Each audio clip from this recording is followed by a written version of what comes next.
We are following more breaking news. The FAA has lifted its temporary closure of airspace over El Paso, Texas. It comes hours after they said they were stopping all flights for 10 days.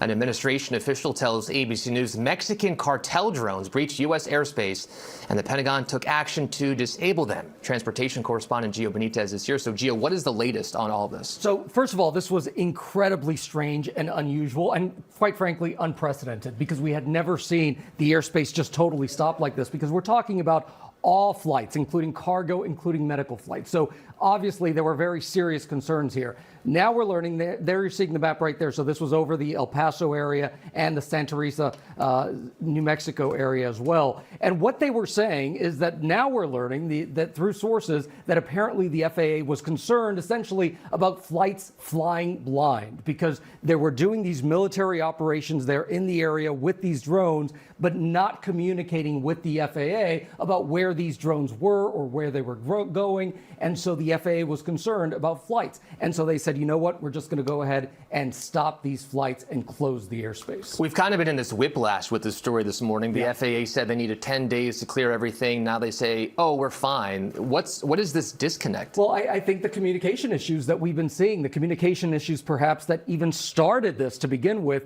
were what continue on. And so that, I think, is a very big concern. The FAA and the Department of Defense, they need to be communicating. How often does this type of closure happen? It doesn't.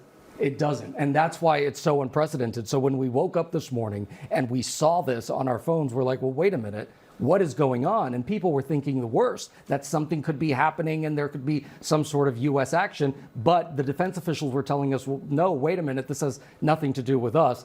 Now we know that the FAA was being preventative and preemptive about this. Gio Benitez covering it all. Gio, thank you. Thank you.